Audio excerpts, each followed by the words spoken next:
तो स्टूडेंट हम exercise 4.3 question number 2 पे हैं और क्वेश्चन नंबर 2 में ये हमारा गिवन प्रॉब्लम है।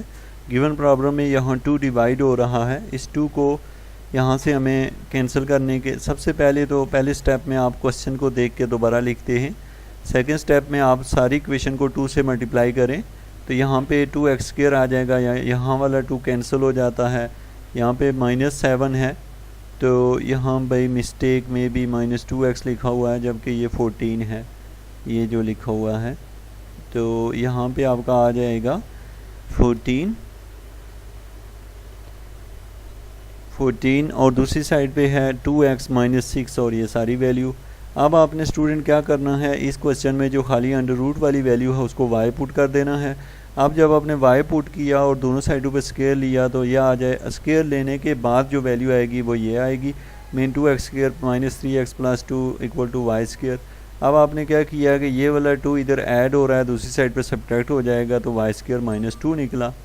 अब स्टूडेंट आपने ये करना है कि जो y² - 2 है इसको जाके पुट कर देना है इसकी जगह, इस पार्ट की जगह ये पुट करना है ये वाली वैल्यू, और -14 अपनी जगह पे रहेगा और +6 और 6 के साथ ये सारा जो है वो y बन जाएगा।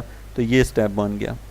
अब हमने इसमें इस फॉर्म में जब ये आ गया तो अब इसको हल करना आप जानते हैं। यहाँ से आपके y के 2 आंसर निकले, एक निकला है +2 और दूसरा निकलेगा -8।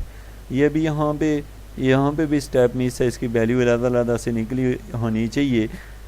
तो यहाँ पे आपने लिखनी है, अगर नेक्स्ट में मैं नहीं लिखता तो आप इसको ज़रूर लिखें। यहाँ पे लिखेंगे आप y = एक निकलेगी वैल्यू 2 और दूसरी वैल्यू निकलेगी y = सेकेंड वैल्यू है -8।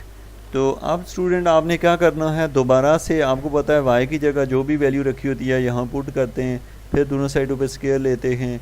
स्क्वायर लेने के बाद इसको हल करेंगे और ये 4 आ गया और यहाँ से आपने सिंप्लीफाई होने के बाद x के 2 आंसर आ गए।